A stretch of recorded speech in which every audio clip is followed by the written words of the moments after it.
And we're back. are back. Welcome back to the Free Gents Podcast, ladies and gentlemen. You here tuning in with episode 123. 1, 2, 3. Feel me? You got K-Cinco over to y'all left. Just here to y'all right. You know what I mean? Listen, we In the building. Here to bring y'all a little bit of news and tell y'all a little bit about what's going on. Yeah, you know? It's been an eventful weekend. As you can see, I'm repping the home team right now. You know what I'm saying? Because we 3-0. You know what I'm saying? Shout out to the Pittsburgh Steelers. Shout out to Cinco. He just went to the game over the weekend. We got to talk about that a little bit. They shout out to the home opener at Acrisure Stadium. It's not Heinz Field anymore. I don't like that. I don't like that either. It's always Heinz Field. Shout out to the But home opener, you know, the Steelers fans travel well. We met people from all over. Shout out Justin Fields, feel me, 3-0. It was a home game. Talking about Steelers fans travel well. They do. They do. But I'm like, it's a home game. No, but we met people from all over. You go to the bar, you run into motherfuckers from anywhere talking about, we came for the home opener. Yeah, like, I drove 8 hours. I'm like, but then again, so did you. Yeah, you feel me? That shit like a 7-hour journey unless you flew, which I know you did. Yeah. You know what I'm saying? It's great flights. You feel me? Great flight. How much is that? How long is that flight? Probably like, bro, an hour? Yeah, like 50 minutes. Yeah, 50. Okay, that makes sense. 50 minutes, and that doesn't include the taxing and stuff. So yeah. And, you know, another 15, 20 minutes. 2.5, 3 hour situation. You So you gotta get to the airport early, all that good shit. 3-0, baby. So yeah, 3-0, man. Now, honestly though, bro, I don't know how the fuck the Pittsburgh Steelers are doing this shit. We're 3-0. Listen, before the season, I was like, listen, I'm a Steelers fan, but we don't gotta talk about that right now because we're gonna be ass. We're 3-0. That's what I do know. Time don't make sense. But so is Sam Darnold. So let's not get in too ahead of ourselves. Let's figure out what's going on. The Minnesota Vikings are 3-0. They smacking shit. Not sure what's going on. The NFL has me completely fucked up. So it's so confusing. The Bengals are 0-3. Love to see it. Feel me? Bengals are 0-3. Love to see it. The Cowboys get stomped out by the Ravens, even though they came back. Yo, Dak really is that. Like he empty does, calories. Yo, Mr. calories. I told you, Like I've always noticed it, but it's like, tell me, come on, yo, bro. tell me like, I'm not right. Yo, he's Mr. Empty. I needed him to throw for 250 yards, so trust me, I needed the empty calories. But like, yo, bro, he's listen. Yeah, my boy really mid. Like Mr. Empty Calories. The stat sheet looks good. But if you watch the game, it was decided early, and then you try this late heroic comeback, which almost happened. And mind you, nobody blows more leads than the Ravens. Yeah, they're known for blowing big leads. They just lost. They was up by 15 last game and they lost. That's what I'm saying. Yeah. But shout out Jaden Daniels. I told you. No. I'll give you one thing. Malik motherfucking Neighbors. Yo, you said, bro, generational talent, pay attention. I said, bet, I'm going to pay attention. I'm watching Red Zone. I look up, this motherfucker scored like twice in the first half or some shit. Yo, bro, I'm watching him snatch shit out of people's hands, high pointing the ball. I'm like, oh, okay. I'm like, this is what Cinco's talking about. Listen. Daniel Jones can just throw in the vicinity of this man and just hope for the best. Listen, I've watched a lot of football in my lifetime over the years, and if I'm looking at the eye test, I can't name 5 receivers better than him. Already? If you ask me. Sheesh. Off the eye test. Obviously, production and stuff, you know, you got to give it to the people who produced for a long time and who made a name for themselves. But as far as what I'm looking at, the eye test, it's so graceful. He's very graceful, light on his feet. He's 6'2", 6'3", strong. Can run every route of the route tree. Soft hands, natural hand. Not everyone's a natural hands catcher. He's a natural hands catcher. Great on the sideline. What school did he go to? LSU. Oh, he was Jaden. Yeah, my bad. Yeah, wide receiver you. He was Jaden Daniels' receiver. Yeah, yo. When you really think about LSU receivers, bro, they've been on a tear for like 12, 15 years, like for a little minute, ever since Odell and Jarvis. Because Odell and Jarvis came out together, they were doing their thing. They were perennial Pro Bowls out the bat. You know what I'm saying? And then you have Justin Jefferson and Jamar Chase. Yeah, they're coming out looking like potential Hall of Famers, literally the way both their careers started off. And now Malik Neighbors is coming out and he's doing his thing. And you know, shout out to Jaden Daniels because I don't know, man. The Chicago Bears. Listen, I said Rookie of the Year. My take was Jaden Daniels Rookie of the Year. For him to go in on a Monday night primetime game versus Joe Burrows, when you know the stakes are high, not only because they itching for a win, right? In Cincy, inching for a win, right? They 0-2, itching to embarrass y'all. Y'all are the fucking Commanders. You've only been a team for like 2-3 seasons. Like prior to that, you weren't even the Commanders. Like you've been a laughing stock forever. And for them to come into that building on an away game and beat and put up 38 points. 38. Listen, okay, this boy the truth. Hey, bro, he completed 91% of his passes, bro. He missed 2 passes. He was 21 or 23. And one of them was a throwaway. Yeah. That's insane. Right now for the season, I think he's completing like 83%. He has, but in the first 3 games, he has the second highest completion percentage ever behind Tom Brady, right in front of Drew Brees, out of any quarterback. Wow. Tom Brady's 07 season. Wow. I just saw that stat. Wow. Listen, I told you, Jaden Daniels, Rookie of the Year, Offensive Rookie of the Year. Not because like when I saw him in college, he's a passer who can run. There's a difference. Yeah. There's athletic sometimes there's athletic quarterbacks who are athlete quarterbacks. Yeah, he was down there and his deep ball accuracy and he's his arm talent is flawless. He's not what's the Anthony Richardson. Exactly. I can't stand. He's not Malik Willis. Listen. I've been said it. I said Anthony Richardson's gonna be garbage. I'm sorry. I gotta say what I gotta say. That boy is garbage, bro. I feel like I'm watching backyard bullshit when I'm watching him. I'm like, yo, bro, just run. Fuck it. We don't even care. Stop chucking the ball. He's missing the mark. Oh my God, he's garbage. Like, let's see. He might develop. But I don't see it right now. Yeah, put that boy at tight end or something. He's like 6'6", 250. Put him at tight end. Colts Steelers on Sunday. Yeah. Yo, that is a game I don't want to watch. Wow. Yo, the NFL has to do better, bro. I do not want to watch the Steelers ever because even though we win it, bro, that shit is boring. Like, ain't nobody trying to watch this motherfucker Justin Fields. I like a good defensive game. Like, of course. Yeah, of course. I'm always here for the glitz and the glamour. I want to see the crazy shit happening, you know? They're on a historic run. The defense is only giving up 10 points. I know. Like smacking shit, bro. We smacking shit right now. I'm not even TJ Watt is different. He's really different.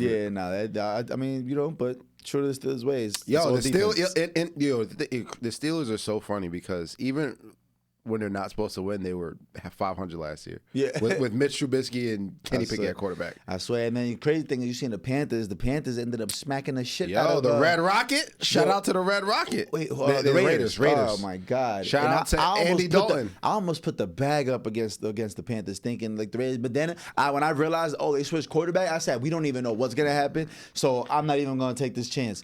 Cause they were only 5-point underdogs to the Raiders, and they ended up. And they came to the Raiders. Shout out to the Red Rocket. And they ended up smacking the shit out of them, 30-something points. Andy Dalton has officially taken Bryce Young's spot. But it's okay. That's okay. Yeah, it's okay. It happens for sure. It's okay. You gotta humble yourself sometimes. And you know, sometimes you gotta let a veteran who's been around these situations, been on terrible teams, has been out there who really has nothing to lose. I thought Andy Dalton had retired. Me too. When I saw him be named the starter, I was like, okay, sure. Why not? I was like, when the fuck did he get back in the league? Listen, honestly, I think that the NFL in general, we have to do a better job as fans and as organization of developing the young quarterbacks. There was a study done where they took within the past 20, 30 years, they took all the quarterbacks, quarterbacks that started right away, and the ones that sat for 2, 3 years, 4 years, 5 years. The ones that sat did significantly better than the ones that were thrown in. And you got to realize the ones that are thrown in, the high picks, are normally going to disaster organizations. Right. Disaster organization. Justin Fields has had 5 or 6 offensive coordinators. Yeah, in 3 seasons. Who is gonna thrive with that? With no offensive line with a horrible situation, dysfunctional situation. Bryce Young's in a dysfunctional situation. How do you expect somebody to go out there and win, even if they do have all that talent, when they're in a horrible situation, no leadership, not really good coaching? So I think the journey for Bryce Young is not over in by any means, but it just goes to show that sometimes even if you have that guy, he might not be ready right now. And when you're in a situation where he's not competing for a job, he's automatically named the starter. His confidence gets shot early in his career, then boom, for the rest of his career, he never measures up to what he could be. You think about Mahomes sat behind Alex Smith. You think about Aaron Rodgers sat behind Brett Favre. You think about Jordan Love sat behind Aaron Rodgers. So I don't think I don't think it's over for Bryce Young. And we shall see. But shout out to Andy Dalton. Shout out to Red Rocket. And it's his revenge game this week. They played the Bengals. So Andy Dalton revenge game. Okay. Speaking of quarterbacks, I just have to say this. Trevor Lawrence. He's on the clock. He's been on the clock. The thing is, Trevor Lawrence, $50-something million a year. Don't sound like he on the clock. He's the highest paid player in the NFL right now. and he's 0-8 in his last starts. Actually, no, Dak just took that title after he signed. But Trevor Lawrence. He's 0-8 in his last 8 starts. Yep. Dating back to last season. Yes, Trevor Lawrence. Trevor Lawrence has the greatest PR team in the league. Swear. But I don't know if it's necessarily that or the fact that he plays in Jacksonville. I think it's the fact that he looks like a white stallion. He's like a fucking horse. and the boy just looked like a quarterback. And if you look at his numbers, his numbers are comparable to Daniel Jones. And comparable. I don't I might have to look up the stats. No. Like literally in the last 8 games or like career-wise? No, career. If you look at him, they are like a mirror image of each other. But the difference is DJ plays in the New York media. The New York media. If Trevor Lawrence was in that New York media, they would have ran him out of New York. He's luckily plays in Jacksonville that nobody cares about. Yeah. You know what I mean? Yeah. That poverty franchise that nobody cares about. So he's silently been able to be asked over, the course of his career. If you would have told me when Trevor Lawrence got drafted that he would be the best quarterback in the league right now, I'd be like, oh, yeah, absolutely. Yeah, but what he did at Clemson was unbelievable. Right. But that has not translated at all to the league. He has not made those leaps and bounds jumps like he's supposed to, like everyone thought he was going to. Now, granted, a young quarterback in a dysfunctional organization, but at the end of the day, he has, he's definitely on like year 4. If you remember. We haven't seen it from him. And like I said, the fact that nobody's talking about it is because he's in Jacksonville. But I'm talking about it, and we got to put an APB out for him because he's been missing ever since. Listen, man, I don't know what's going to happen, but the season seems interesting. The Cowgirls are going to keep getting stomped out. They're going to be exactly who we expect them to be. Every year. Doesn't change. Never changes. I love to see the turmoil. I love to see the turmoil over there. It's a very interesting season so far. 3 weeks in. Wait, who did the Browns just lose to? The Giants. Yeah, that's tough. Yeah, Daniel Jones was looking great out there. Someone was like, "Yo, I'm so upset. Malik Neighbors is about to trick Daniel Jones into a new contract." No bullshit. But I will say this about Daniel Jones: another one who came to a dysfunctional situation. Never really had an offensive line. Didn't really have weapons like that. Now this year, his offensive line is playing. They're looking the best they've looked in a while. Yeah. He got the receivers on the outside, so let's see. But like I said, Malik Neighbors is there are every year there are players that come out in college, who's the top on the board, who's the top of the board. But every year generational players don't come out. He's generational. It's unbelievable. You'll take him over Marvin Harrison Jr.? Yes, right now. Ooh. Absolutely. Okay. Absolutely. Bet. I think Malik Neighbors has, as far as the receiver's concerned, I don't think he has any weaknesses. Wow. I don't think he has any weaknesses. That says a lot. But we shall see. We shall see. Because the narrative, I feel like, changes every week, especially when it comes to football. Especially because it's a week by week basis. So every game, it's like, oh my gosh, everybody's so dramatic throughout that week, and then we'll see. The narrative always changes. Yeah, we see Saquon Barkley doing exactly what we thought Saquon Barkley looking like the MVP. Yeah, looking like the MVP. Looking like the MVP. The 49ers keep losing now. Don't know what's going on, man. Don't know what's going on. I mean, they've been hurt, but Debo, Kittle. Team. No McCaffrey. C-Mac's hurt. It's a lot going on. It's been a crazy league so far. Yeah, and it's only gonna and the Saints lost Saints lost to the Eagles. If Saquon doesn't drop that ball, they'd be undefeated right now. Yep. And Jalen Hurts would still be fooling people like he's a good quarterback. But I'm on him. I swear. We on him. I'm on him. We on Jalen Hurts. Because I'm tired of people telling me he's top 5, top 10. I'm like, you're drunk. Like, you're drunk. You're not watching with your eyes. You're watching with your heart. You just want him to be nice because he's cool looking. He's fucking like been the man for a couple years, but he's not. He's not him. Any short yardage tush push. I'm not mad at that. I'm not mad at that. I'm taking that. People like, oh, ban it. No, if you can't stop it, you can't stop it. But I'm saying, as far as him being a quarterback, he always going to convert. Yeah. You know, and I mean, that's definitely a crazy advantage to have that 4th down play in the tuck. Like, I got this 230-pound running back that's just running up the gut. Just do what we got to do. Squats like 500 pounds. Yeah, exactly. He's solid for sure. He's built like a running back for sure. But in other news, man, we got to get into more just you know. Oh, news. We got to segue up out of sports because if not, we're going to lose. Yeah. We got to segue. So, have you seen at all the Young Dolph murder trial? Oh, the Young Dolph murder trial has started. Have you seen anything about it? I was watching a whole live stream about it all day yesterday. It's and sad, honestly, bro. it is the sickest shit I've ever seen. It's sad, bro. So the news has emerged. Go, you take it. Go ahead. News has emerged. The Young Dolph murder trial has begun. Yes. And in the midst of this trial, a lot of things are becoming to be, a lot of things are uncovering. Yes, a lot of stuff is coming to light. A lot of things are coming to light. So, like, if people who don't know, so Big Juke, who is Yo Gotti's brother, his big brother, he was murdered a couple months back in January. In January, at his own uncle's funeral. At a funeral, which Yo Gotti attended, but wisely Yo Gotti attended with a bunch of armed security. Was there for a couple minutes and got the fuck up out of there because what happens? Big Juke gets murdered in a crazy, intense drive-by at the funeral. And now, going into the trial, we find out that the shooters are saying that Big Juke had put a $100,000 bounty on Young Dolph's head. And it's really turning the narrative back onto this, Yo Gotti has to have something to do with it because his brother has something to do with it. And who else has Young Dolph been beefing with, And it's intense because it's not intense. It's sad because now one of the shooters is a legend. The main shooter, okay, this is the best part because the main shooter, guess what? You talking about Cornelius or you talking about Straight Drop? Cornelius. Shout out to Cornelius because he's doing exactly what you expect these motherfuckers to do. Not only is he the main shooter, but he's the number one witness. Oh, the snitch is the shooter. He's bro, out here. Oh yeah. This shit is diabolical. Yeah. Like, listen, if you're planning on signing up for the streets, just know this is exactly how this goes.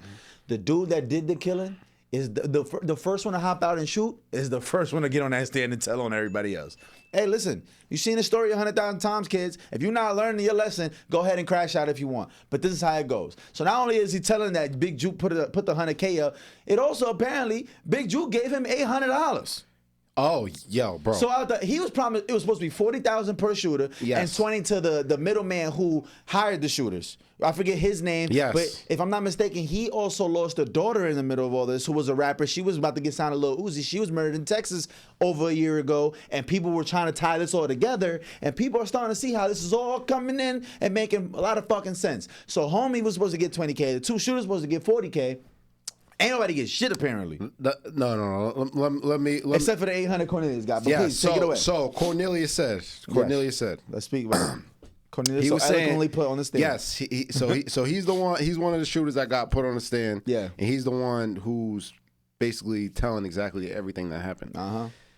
He was saying how he was supposed to get 40. Straight Drop was supposed to get 40. Yeah. After the shooting, he said that Big Juke's representatives came over to him in the hotel room and handed him an envelope.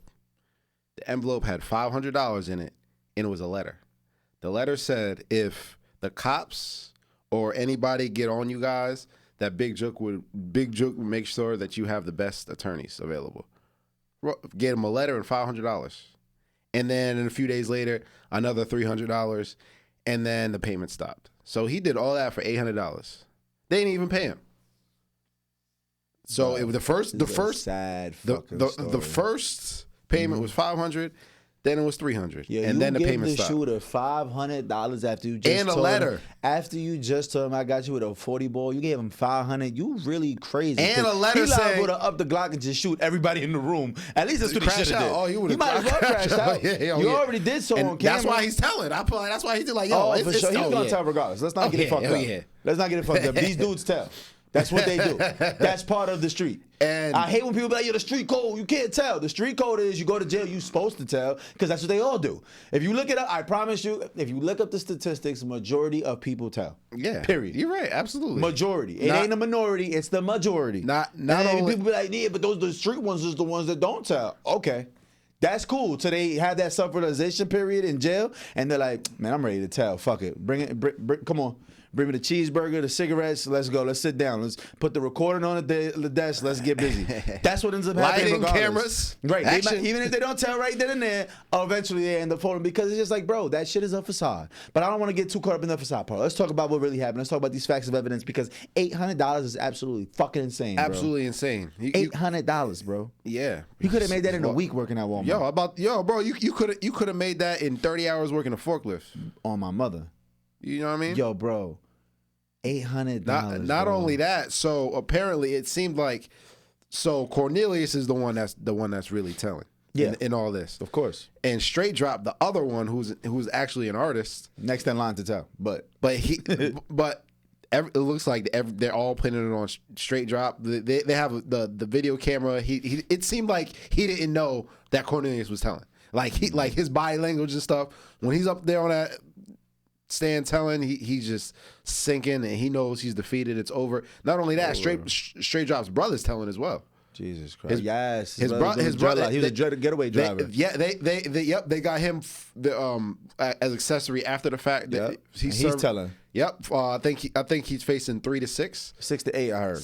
Okay. You might be right, but I heard 6 to 8. It's under 10. A lot less time. A lot less time. And apparently he gave Straight Drop the cell phone after the fact. That he used his cell phone after the fact. So his brother's telling, the co-shooter's telling, and Straight Drop is sitting back like, oh man. Here we go. And what's crazy is going into the trial, you listen to what Cornelius has to say, and Cornelius apparently he barely knew any of these guys. No, exactly. This is the crazy part. This is the twist. This is the twister. Kids, stay off drugs because this is what happened. So Cornelius starts explaining, listen, man, he lost his daughter he lost his 9-year-old daughter not too long ago prior to this. And it was crazy because November 17th, the day Young Dolph died, was actually his daughter's birthday. Wow. And this was even crazier. All right. So the judge asked him, so on your deceased daughter's birthday, you decided to go out and kill a man?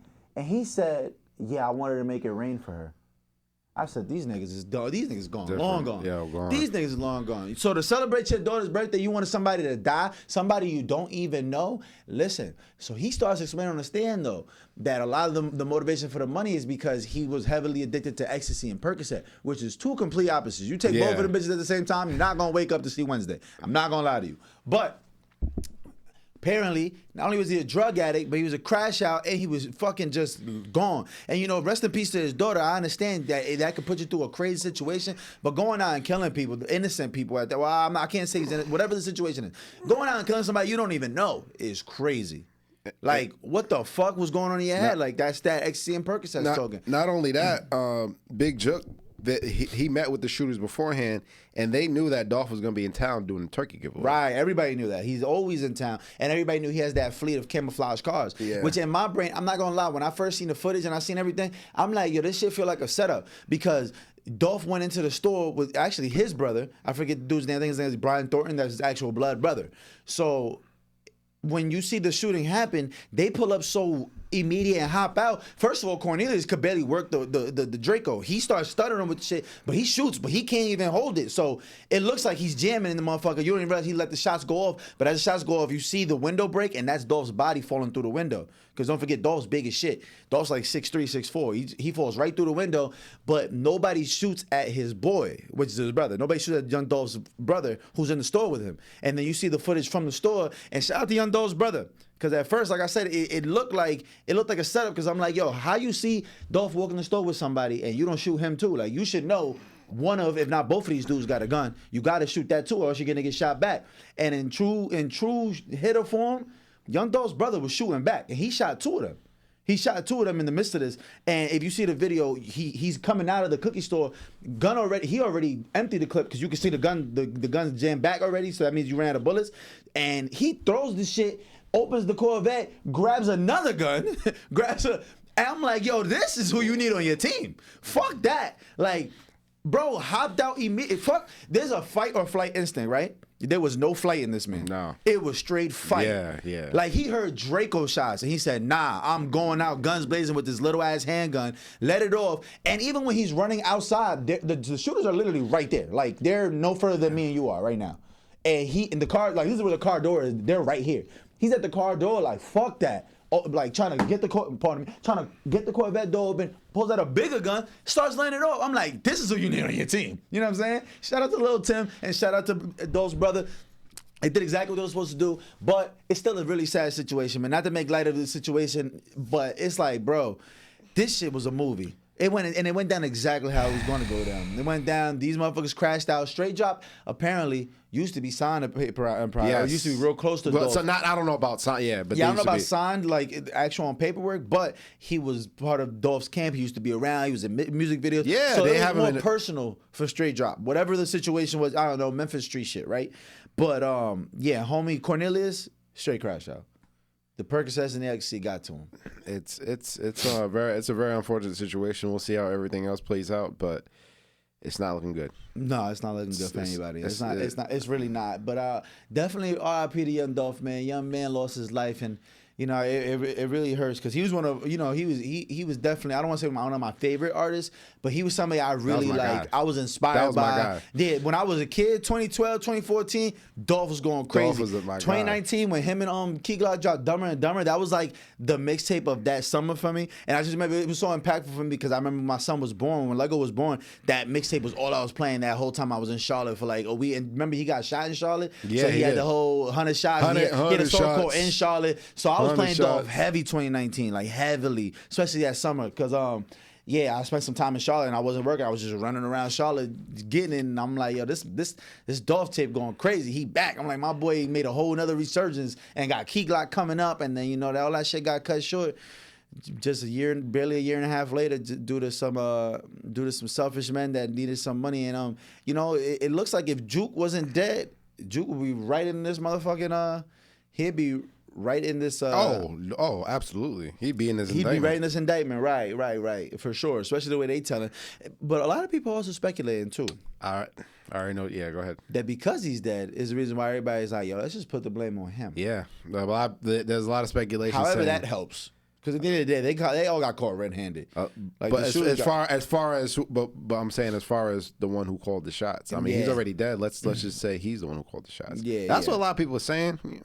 Who knows? I don't know. Yeah, who knows? Either way, I think they're baked and they might never see the light of day. Except for Cornelius. Cornelius will probably see home because he's gonna tell on everybody. Like just a sad situation, man. Moving on. So, did you see P&B Rock shooter got 31 years? Yeah, convicted. Yeah. No, so the dad got 31 years. Not the shooter? Nah, the shooter was the little boy. Oh, wow. The picture of the guy you saw was that old bald-headed dude. That was the dad. He wasn't even in the store, but he apparently called the shots. It was kind of the situation we were just talking about. Wow. Where it's like the dude who calls the shots gets the more time. But it's also because the dude who did the shooting was a kid at the time. He was a minor. I knew he was a minor, but I thought he was the one who got 31. Nah, it was the dad that got 31 years because I know exactly what picture you're talking about. Yeah, the picture you saw, that's the dad for sure. He was not the shooter. Damn, how you got your son running around doing drills? Father-son combo, man. The streets is dangerous, man. Like, it's crazy to think, like, because apparently the story was the little boy that saw P&B Rock ran home. He lived so close to the Roscoe's. Roscoe's. It was Roscoe's. He ran home and told his pops, like, yo, I got a lick dude right here down the street. And just like that, like, you know what kind of fucked up situation you got to grow up in when you see a target for a robbery and your first thought is, I got to call my dad. Let's go call my pops. Like, whoa. That's a wild dynamic, bro. Like, we got to do better. Like, as parents, we got to just do better as a society. Like, for your kid to think that is wild. Like, what does that say? Like, what kind of house did you grow up in? The type of house that a child go out there and shoot a motherfucker in cold blood for his jewelry in the middle of Roscoe's, inside the store. Fuck a camera, fuck witnesses, fuck the potential of anybody else might have a gun in here to self-defend themselves. Fuck all that. Yeah. Crash out mode. In the middle of the restaurant. Middle of the restaurant. I'll never forget watching. I'll never forget that video, bro. I'm scarred from that shit. Watching P&B bleed out like that. I couldn't believe what I was looking at. I'm like, that's P&B. Didn't stake it out. Wait till he left. Nope. Nah. Nope. Opportunity. And not to go right back to the Dolph situation. That situation, I felt like it was a setup and all that shit I was saying. But yo, apparently, bro, it was literally as easy as yo, that's Dolph right there? Oh yeah, we on him. Like, it wasn't like, oh, we knew who he was gonna be, none of that. It was the camouflage car that got Dolph spotted. Yes. And they were already in a stolen car. Yeah, the white Mercedes-Benz was stolen. They were all Draco'd up. They already had them guns on them. Like, yo, these niggas, these young men are out of their fucking mind, bro. To be riding around in a striker, you're riding around in a stolen car, mad guns on deck, bro, I couldn't be no cop. I could not. Imagine trying to pull that over in Memphis. Yeah. I'm not pulling him over. Good luck. Have at it. Go ahead, gang. If I'm not in a bulletproof Cybertruck, I'm not pulling over nothing. Cause what? Bro, they're riding around in a Stolo with no intention on pulling over, and their intention was, yo, if we get pulled, bro, we going out blazing. We going out shooting. Cause what the fuck? What are you doing? They don't even know each other. It wasn't even cool. They're like, it's not. They don't even really know each other. Bro, whatever, man. I don't know. Sad situation. P&B Rock, rest in peace. It's shit's crazy. The dad gets 31 years. We'll see what the kid ends up getting. Damn, hurts to think about that. So, it's only right. I have to mention this. Did you hear about the Marcellus Williams incident story? The inmate who was on death row who they just killed yesterday? Nah. In Missouri? I think I seen the pictures of him, but I didn't even get to read I didn't even get to read what was going on. So I think I've seen the movements. Like, people posted it. Oh, you didn't hear? You ain't really see? Nah, you probably saw like the petitions and everything. You gotta enlighten me. So Marcellus Williams, he was on death row in Missouri. Okay. And come to find out, the DNA evidence was looking like it was about to clear him from death row and exonerate his name. So the story goes. Apparently, a committee in Missouri first had to review the DNA data and create a report before he could be exonerated from death row. Right. And the governor of Missouri disbanded that committee, and they moved on along with his death date. Yeah. Mike Parsons, the governor of Missouri, disbanded the committee that was going to review the DNA evidence and create the report. So Marcellus Williams sued the governor, saying that he's infringing upon his rights. But it ended up getting thrown out because under law, the governor was able to disband that committee without a hearing, without a reason or anything. By law, he was allowed to do that. So many people are upset at the governor for killing an innocent man. It was going to come out potentially innocent man. Yeah, the prosecution even said that they didn't want him dead. The prosecution said we don't think he did it. Yeah, but he was found guilty already. But new evidence came out after the trial. Right. So it was one of those. But that evidence never came back yet. No, it never came back yet because the committee was supposed to make a report on it, but he disbanded. Right. So there was so many petitions and everything in order to stop it from happening, but he ended up. So it would be wrong of me without even mentioning that. So R.I.P. Martellus Williams, and it's very unfortunate. What was he convicted of? It was a murder, but he's one of those who has a rap sheet, you know. But regardless. It's a crazy situation. So everybody's on the governor. And so I was gonna say, if he would have been exonerated, wouldn't that mean he would have to been let go free? Yeah. DNA evidence would have proved that. Yeah. Forget death row. It would have been like, yo, you walking out of here. Yeah, absolutely. And this is the same governor of Missouri. Just so you know where he stands with everything. Well, you remember when Ferguson was going on, there was protesters out. Yeah. Do you remember the video of the old people with the ARs outside pointing the guns? Yeah. At the protesters, he was the one who exonerated them. Just to show the type of governor he is and where he probably stands on everything. Forgetting Missouri is where St. Louis is at. I always think about Missouri. Yeah, Midwest, baby. Yeah, I be thinking about Missouri like it's deep down south. Midwest. It's right under the Illinois. Midwest South is different. It's weird. It's Midwest country. Yes. Midwest country. That's why. Yeah. It's weird. It is country as fuck though. Illinois, all that shit. The accent sounds like it's from the South, but it's not at all. That Midwestern. It snows a lot. It's not South. That Midwestern is different, but yeah, R.I.P. And then it literally happened yesterday. Damn. Do you know how they put him to death? I don't remember. I don't know, but his death, the time came, and the time went. Yo, have you watched that Netflix documentary series about the Menendez brothers? No. Do you know anything about Bob Menendez? No. Are you talking about the governor? I mean, the politician in New Jersey? Nah. See, he's way too smart for this shit. I can't just talk about bullshit with him. He gonna bring up politicians niggas never heard of. Like, Bob Menendez? Like, yeah, I voted against him. Like, no, nigga, we're not talking about Menendez. Talking about Eric and Lyle Menendez, the two young men that had killed their parents back in the 90s. I heard the story. I didn't see the documentary. You gotta watch the documentary. They got a doc? I didn't know that. I heard Netflix dropped a 9-episode series. Oh, 9 episodes? Oh, yeah. Yeah, that's a little too much for me, but I'm knees deep in this shit. I'm on like episode 4. This shit is crazy because there's always been a case that we've heard of. So I heard about it. Yeah, it's about like these two super wealthy, rich Cuban kids who I have to mention this because they look white as fuck. You know what I'm saying? Like they look like white boys. They're white. They look white as shit. Yeah, but they're Cuban. They're Cuban. At the end of the day, they're Cuban. And their dad, they were like super wealthy, like wealthy. Like I'm talking about top of the line wealth, like Beverly Hills, like in the 90s to be Cuban living in Beverly Hills. You got to be selling cocaine or something. You know what I'm saying? I don't know. Allegedly, I'm just saying. I don't know where the fuck the wealth came from. I have to rewatch it. They really didn't spend too much time explaining that part. The point is, so these two kids had conspired to murder their parents in cold blood, which they did. And it's just a crazy ass documentary because it like goes through the whole process of them like being looked at as the victims the first couple months of the first year. So they spent some time on the street playing victim, saying that it might have been a mob hit, it might have been Fidel Castro. It's like this level of conspiracy because they were rich, like they were wealthy. Oh yeah. So it could have been.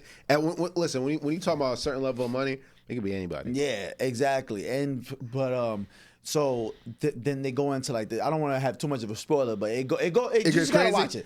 You gotta watch it because they go around spending all this money waiting on the will to hit. The will don't hit, then the will's not. They don't know what's happening with the will. They feel like they did it for no reason. Motherfucker starts the dude spends like months admitting it to his therapist. The therapist is recording it for liability purposes, but not telling the police, and it's just crazy, bro. It's just fucking crazy. I don't want to give away too much, you know what I'm saying? But if you know anything about like these kids also they were in LA County in the 90s, so they were locked up with Pac. They were locked up with Suge Knight. They was locked up with like every Rick James, motherfucking literally anybody you could think of that been to LA in the 90s that went to jail, they was there with them. Eddie Murphy, Charlie Murphy, like they spent time in there with everybody. And because they were PC, they were all celebrities. Yeah, because they were too high. They were high up. So yeah, they were. So it's a dope ass story, bro. You should check it out. I think everybody should go check it out. You know what? Menendez Twins, I gotta check it out. It's called Monster on Netflix. It's gonna be in that top 10 Netflix. Speaking of Netflix, did you hear today they dropping a Vince McMahon documentary? Netflix. Oh shit. Oh, you talking about you? We want to talk about a freaky frog. You talk about the diddler. Oh, you want to talk about a nasty Nate? Oh, Vince McMahon. Vince. For people who don't know, Vince McMahon is the former head of the WWE, the owner, chairman, committee, whatever. He was everything for the WWE. Yeah, because he was one of the writers. He was one of the producers. He did everything. He did everything. Too much power. Too much power corrupts absolutely. Too much money and steroids because he was clearly on some shit. I've never seen an owner of a company this brolic in my life. No chance. That's what you got. Why do you remember his theme song? What? But yeah, Vince McMahon, people who don't know, is definitely one of the more he's a character for sure. You know, he's a character in itself. So he's not the average just owner of $1 billion corporation. No. He was part of it. So he's in there. He's getting body slammed. He immersed himself in. Right. He's fucking the talent. Like, listen, Vince McMahon has been accused of a lot of weird, a lot of Diddy type situations. Yes, a lot of diddler type situations. You know a lot of weirdos. But you said it drops today, so I'm. And not only that, he already came out with a statement. Listen to me. Anytime someone drops a PR statement before something drops, you know it's about to get crazy.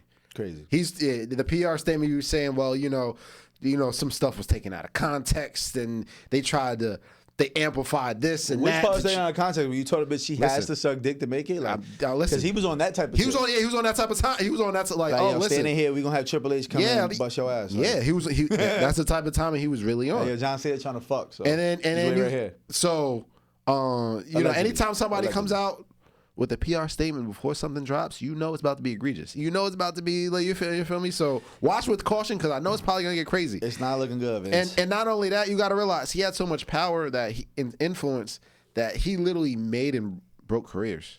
Yeah, like at the palm of his hand. Yeah. Like, oh, okay, we're gonna make your character pop. Yeah, you know, and that's the thing with WWE. Since it's fictional, they have the power to completely do whatever they want. Anything, to the point where they've recreated the same wrestler has been 3-4 different characters. Yeah, literally, like Undertaker, or Kane, or Mick Foley. Like they come out as one thing and then come back as a whole other thing.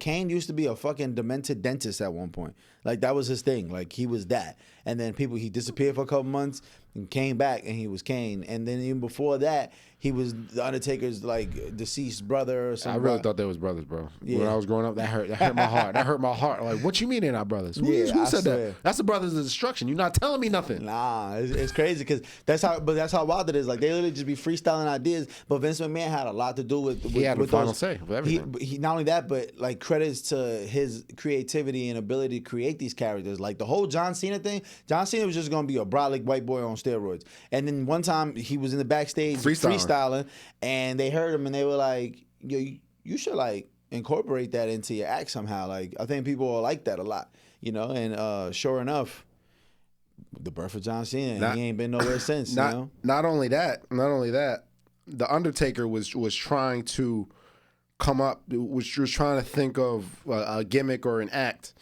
Undertaker said, Vince McMahon called him one day and said, "Hello, is this the Undertaker?" He was like, "This is the Undertaker." So Vince literally created the Undertaker. Oh, he off the phone, he was like, "Yeah, this is the Undertaker." So Vince McMahon is the one who. So that's hard though, the Undertaker. Like, I take you under that guy. Yeah, but you know, Paul Bearer and everything, and the whole death thing. That's his whole gimmick anyway. Yeah. So you remember before he was a biker, he used to come out in the chopper. Yeah. You know what I mean? I know you remember that Undertaker. Yeah. Then now he's the dead man. Like, you know, like different gimmicks and stuff. But I can't wait to see that documentary because it's gonna be a lot. And listen, I'm here for it. I'm here for the WWE Rico. Listen. All the freaky frogs down. The WWE Freako. I'm down with I'm so down with the WWE Freako. Listen. Anything's okay with consenting adults. It's okay to be freaky. But when you're doing extra stuff, being weird and creeping, you know, spiking stuff and coercing and everything, listen, you gotta go. Gotta go. See? Listen, as long as it, you know what I mean? We gotta speak on that though, because there's a lot of like blurred lines when we talk about like the diddler. Like, let's talk about the Diddler's case real quick, okay? Yeah, let's talk about it. You just said something. You said as long as the adults are all consenting, there should be no problem. I'm gonna be real with you. There's a lot of weird shit going on right now, and it looks like a lot of hip hop is guilty of sex trafficking. Not just hip hop. A lot of anybody who got some money. I was about to say it's celebrities in general. Not even just celebrities. Hip-hop. I know regular niggas right now flying bitches out to Miami. Point is, apparently, if you pay for somebody's flight and transport them across state lines to come to you to fuck, that is sex trafficking. That is human sex trafficking. You are guilty of a federal crime. And that is fucking horrifying. Because what do you mean? You can't buy a bitch a flight and bring it to your crib to fuck? It's crazy. How is that sex trafficking? But we'll see. But if she consented, she sent you the information to get on that flight. Listen. I'm just saying that's consent. That I have no problems with. Personally. Apparently the government does though. But I didn't know that was considered sex trafficking. That's literally on one of his charges is that's sex trafficking, and the evidence of it is this: is him chartering flights to fly people in for sex. But if you remember what Cassie was saying is that he would fly in male sex workers to fuck her. You feel me? Yeah, but that's two separate things. That's sexual abuse, what she was going through. Yeah, that's a separate charge. But the sex trafficking charge is specifically on the fact that he flew people in. I got for the commissions of sex. Which is obviously consensual. You paid them, so they gave you a number. They were like, "Yo, this is what I want, and this is my flight information. Come get me." It's not like somebody went and kidnapped them, put them on a plane, and was like, "Come on." You know what I'm saying? But kidnapping is also a charge you got on there. But that's also a separate situation too. Yeah. Because technically, right now, if I was like, "Yo, you can't leave this room," and I got in your way of you leaving that door, that's kidnapping. That's how they did OJ. And the second, if I was to like push you or like just try to grab you and pull you down, that's a whole nother level of kidnapping. But that's how they did OJ. Yep. If I walk in this room, ain't nobody. If I say walk in this room, ain't nobody leaving this room. That's kidnapping. Facts. Technically, that's kidnapping, but fucking technically, legally, you are going to jail for that. Like, so I'm just saying, like, the sex trafficking thing is a little crazy. Like, I just think that's a little wild to say that that's sex trafficking. The fact, I mean, technically, I want to wait till the details come out. I was looking at the details, and I watched a lot of videos of people breaking down word for word word for word, bar for bar. Like, literally, what's this judge? I mean, not a judge. He's a lawyer. A fucking lawyer. Oh, it's okay. It's okay. Regardless, he has a really cool YouTube channel. His name is like Brandon, whatever. Point is, it's a lawyer. I'm not just listening to random YouTubers no more. Oh yeah. I listen to a whole lawyer, and he was explaining that shit. He's like, yeah, this is illegal. Like, it's specifically paying for somebody to come for sex, and I think it also has to do with the fact that you're paying them once you get there. I don't know. But if you take them shopping, if you do anything for them financially, you have officially sex trafficked somebody. I mean, so young men out there, young rappers. That's how. Where's the line? Because like, that's what I'm saying. As far as prostitution is concerned, you take a girl out for dinner. You know what I mean? Like, you pay for this, pay for that. Is that prostitution? You know what I mean? Like, you paying for the box. In a sense, think about it. If you Uber a girl from New York to New Jersey, and then go fuck and take her shopping, isn't it essentially the same thing? Didn't you cross her state lines? You paid for the travel. You had her travel across state lines, and then you went and spent some money with her and on her. So it's the same thing. Tell me it's not. The only difference is the vehicle. The only difference is the vehicle. The only difference is I ordered this ride on the app. He ordered a motherfucking private jet. It's the only difference. But I did cross state lines. And this is all. I'm not saying I did this. I'm just saying, like, if you break it down to what it really says, then that should be illegal. You should not be able to do that. So we'll see. Well, speaking of, you brought up the diddler. I want to see what's going to come out of this, as far as, because I don't know if you saw Usher's tweets. All his tweets got deleted. Usher deleted 7,000 tweets. I did see that. He said he was hacked. But my thing is the timing. If this would happen a month ago. If this would have happened 6 days ago, okay, but like the timing of everything, it's a little like I want to know what comes out of this, and I also think that Kendrick's new song, "Watch the Party Die," alludes to all this going on. Yeah, you did say that, and I was listening to that song a little closely, and I realized, I think he's alluding to all this is going down. Watch the party die, and watch something new watch something new sprout from this whole thing. I think he's alluding to all this going on. And you got people like Meek Mill's coming out and defending Diddy, man. They talking about, listen, find me. He said, I got $1 million for anybody who can find me some evidence of Diddy doing some weird shit. He said with him. With him. I don't know. Yeah. He said tying his name in Diddy. Yeah. I don't think I think he's talking about defending himself. Oh, okay. Yeah. Because I never saw that picture of him and Diddy wearing matching outfits, and that shit is fucking comedy. Because it really do add a lot of context. Like, whoa, why y'all matching fits? Like, y'all left the crib like that. Like, you knew y'all was wearing that for sure. And then, like I said, apparently Diddy has blackmailed so many different people in power. And so, like I said, I wanted to see what comes out of this. Or are they gonna? And apparently he's been on suicide watch. And allegedly, I don't know how true this is, he doesn't want to eat anything because he thinks everyone's trying to poison him. Sheesh. So I don't know how true that report is, but that sounds like some internet shit. That's what I'm saying. That's what I'm saying. Like, yeah. And you know what's crazy? Speaking of some internet shit, I got to double back because we spent the whole 10, 15 minutes last episode talking about Pee Wee Longway. Hey, yo, Pee Wee Longway was never arrested. He was never arrested. That never happened. Yo, crazy, bro. It's crazy. We spent 5 minutes saying how Lil TJ shit never happened. Yeah, Pee Wee Longway never got arrested in that Rico. He was never indicted. His name was not in any of that paperwork. Blew my shit. Blew mine. I thought about it. I'm like, yo, we got to get on here and talk about it. Like, yo, we can't report on anything. No, we can't. You just can't. So, like, saying Diddy might have got poisoned, that sounds like Twitter. Like, so Diddy talking about he don't want to eat nothing because he feels like he's been poisoned. I did hear though Diddy is in Essex County. Yeah, he's in Newark. Yeah, he's in Newark. They got Diddy at the Green Monster. I seen a meme. They was talking about, yo, y'all think Diddy gonna turn grape or he gonna turn brim? Nigga said Diddy gonna turn G-Shine. Yo, bro, I hate the internet, bro. Yeah, I hate the internet, bro, because it's fucking priceless. That is such a good joke. Because chances are he probably is gonna turn into a gangbanger. I think you don't got a choice, man. He already, listen, he's already. Nah, it's Diddy, bro. He's gonna run through that shit and run that shit with Iron Fist. Come on now. That's what I'm saying. He's gonna employ the biggest niggas. Yo, listen, you here? Grab my pocket, man. grab my pocket, man. I'm walking around this bitch like the king. I'm not going nowhere. He gonna be the contraband and baby oil in the prison. God, the baby oil. They're not gonna leave him alone with this shit. They're not gonna leave him alone with this shit. It's crazy though, cause man. I don't know. Listen, there's so many negative stories going on in hip hop between all the deaths and murders and people going to get life and all this other shit, man. Oof. But like I said, listen, as long as consenting adults, I don't judge anybody. But once you start, drugging here and coercing here, and that's the line that gets crossed. When you're using that power and influence in order to influence people's decisions, like that's when you start getting a little weird. Mm-hmm. Just a little strange. Just a little strange. Yeah, nah, for sure. And in other news, so I did see that Jay-Z has he's just confirmed he has a bid of $250 million he's trying to put up for his stake in the casino that they're opening up in downtown New York. I don't know if you heard about this, but it's been a thing. They've been talking about it for years. There's this giant casino coming in New York City.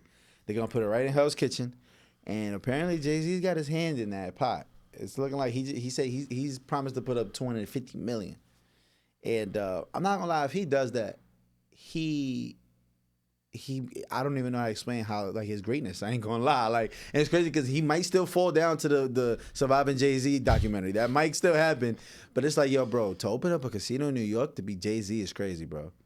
Like, he brought the Nets to Brooklyn. Yeah. To be part of the casino. See. I'm gonna give him his credit. No. He brought the Nets to Brooklyn. He said it in a song. He was a poster child. He had something to do with it. Not really. What you mean? He was the mascot.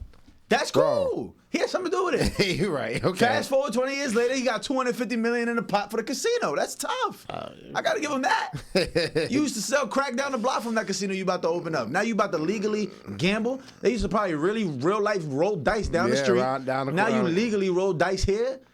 $250 million up in an investment? That's fucking amazing. Listen. I don't. That's absolutely amazing. That's fucking amazing. Shout out. That story right there. Thinking 30 years with how life can change from 93 to 2000. Well, let's say 94 to 2024. In 30 years, bro, the things you can accomplish. And you got Jay-Z pregnant 3 times. You mean Beyonce? Wow. Yeah. And you got Beyonce pregnant 3 times. Yo. Insane. I did not hear about the casino, but. Yeah, that's been a thing. It's been popping up, and I don't know when it's gonna be open.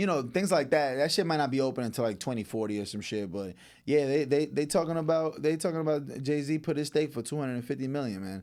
And that'd be crazy. Listen, I seen what FanDuel did to New Jersey. I can't imagine what kind of traffic and like just the way that's not gonna be good for the logistics of the city. But I almost hit this past weekend, bro. Bro, don't tell me, bro. FanDuel got me down. I just looked at my lifetime winnings and earnings on FanDuel. I'm down $3,300, which is not that bad, to be honest. That's not that bad. And you talking about I've been using this since like 2019. Honestly, I ain't even gonna lie. I don't even want to look at that. Yeah, don't. I'm not. They shouldn't even have that possible. I thought about that. I'm like, yo, I've been using FanDuel for like 4 or 5 years. 3,100, 3,200. That's not that bad. I lost like $600 a year. I'm losing like $50 a month. I'll be all right. That's not bad. Yeah. You feel me? I know. I seen my man shit one time. He was down like 100-something thousand, and it was bad. This was years ago. He showed me that in like 2021. See that's a 1-800-GAMBLER. Yo, that's 1-800-GAMBLER vibes. Yeah. That shit is wild, but yo, fuck it, to each his own. Yeah, have you listened to Mixtape Pluto at all? Ooh, I did. I listened to it, but I haven't digested the whole project. To be honest, a couple songs sounded very similar, but he got exactly what it's called, Mixtape Pluto on there. Like, it's that trap shit. Yeah. Like, he ain't talking about shit, but trapping and rapping and bills. Like, that's what Future talking about. Yeah, right. and there's a song on there called Too Fast where he explains His whole persona. Yeah, I've been moving too fast. Facts. He explains his whole persona. He a lover boy that fall in love too fast. He don't even know the girl. Yeah. And now and then it's fuck everybody. Listen, that's a real issue. Then it's fuck everybody. That's how it be though, man. Listen, everybody got a villain origin story. That's his. He fall in love too fast before he even knows the girl.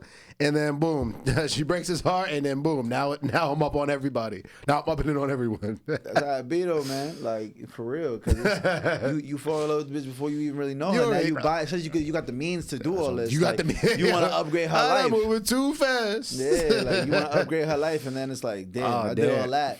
To find out she's still picking up jail calls from this bum ass. Yeah, like she's still when she go home, she's still chilling with these bum ass. Like, yeah, come on, yeah, damn. Now I gotta go in villain mode. Nah, word. I remember not so long ago. I was at the club and we was conjugating with these girls or whatever. And I mean, we was in the city, so whatever. I'm thinking like, all right, like yo, she was fucking beautiful, but like just listen to the conversation. They was all about to leave. They was getting rounded up by like their boy cousins or some shit. She's like, yeah, these the people I came, and they were like 10 deep. They're like, yo, come on, we going to the block to go smoke. I'm like, you don't know what to go do what? And she's like, I'm coming. I'm like, whoa, like my perception of her went from like this beautiful, like innocent looking girl to you're gonna go do what? Mine's like 4 o'clock in the morning. Like, yeah, we going to the block to go smoke. She's like, all right, bet I got the grabber. I'm like, whoa. Calm down, young sir. Like, yo, a motherfucker would have been ready to crash out, spend everything on this girl just to find out, like, oh, she likes chilling on the block with her cousins. Oh, she about to champ a black on the walk home. Yeah, like she about to go throw grabber in a split on the block at 4 in the morning. I say, yeah. How was moving too fast? I'm Dodge like, the bullet. Like, Future's, he's different. Nah, but Future just keeps on showing us that he's ageless and one of the greatest artists of all time. At 40 years old, it doesn't matter. It doesn't matter. 40, yeah. Doesn't matter. I don't know if I said this last episode, but I was watching him. I heard this song. He just did a song with Nardo Wick. And Nardo Wick being like a 21-year-old like up and coming rapper that has hits already. Future completely outshined him on the song. Like we don't want to hear Nardo Wick at all. I want to hear Future on this beat. I want to hear Future's melodies, and that's what I want to hear. I don't give a fuck about Nardo Wick. So it just like only Future at 40 can outshine a man half his age on which we would consider like youthful music, like trap shit and. I told you, Future my favorite rapper. I already told you that. Yeah, Nevada is. And not only that, I don't know if you knew that. You remember he sold part of his catalog for like, what is it, 60, 70, 80 million, something 80, like that. 80 million. Everything prior to Wait For You. Yes. So now he has his own thing going on. He also has a foundation. He has a Nevadius Foundation. I didn't hear about this. Yeah. What is it? You know what it's something Wilburn, Nevadius, or something that has to do with his name. But bro, I didn't realize he has a whole website about it. He's giving back to the community and all that. I'm like, yo, when did Future do all this? So I just want to say shout out to Future for doing all that. Damn. Yeah, my boy Future, I feel like he's going to slowly become an adult, but he's just really been living in his prime for the last 40 years. Like, for real. And Future's story really is like a dope one when you realize like he really comes from absolutely nothing. Like he done lived life 2-3 times already. Like he's been on how many tiers of like his prime already. Like just for him to go from where he was to racks on racks on racks, that was already like a crazy jump. For him to go to that to all right, I got Tony Montana, all that cool. I get married to Sierra. He probably thought his whole life was gonna be there. I don't know if there was marriage. Yes, they was married. I know they was married. Yeah, they got married. They had a kid and got married. Facts. I know they were married. Baby Future. For sure, they got married. When he did Chosen One, him and Kanye was both going through their lover married stage. Kanye just got married to Kim, and he just got married to Sierra. So it was like they were going through that, and then he went through that breakup phase, 2015, 16. And that's when Monster came out. Monster and all that shit came out, and he was the biggest 56 artist. Nights. And then he capped that all off with Dirty Sprite 2 and if you're in the tape with Drake. Fuck, I forget what it's called. What a Time to Be Alive. What a Time to Be Alive. He capped that whole mixtape era with that. Boom. What a Time to Be Alive, Dirty Sprite 2. Enormous. Like, he could have went away right there. But instead, he went on another tear. Then he dropped Future and Hendrix on the same day. That's what I'm saying. Super slimy. That was like a year later. Bro, after Dirty Sprite 2 and all that stuff. Different. And then now he has his first #1 hit, which was Wait For You. That was the other day. That wasn't that long ago. That was right there. Yeah. So it's like, and he's 40 now, and it looks like he's not going anywhere anytime soon.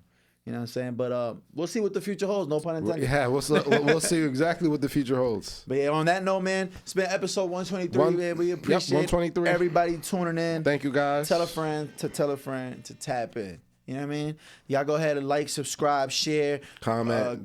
Please, we love the comments. Bomb me for saying dumb shit. Bomb him for saying dumb shit. Yeah, please.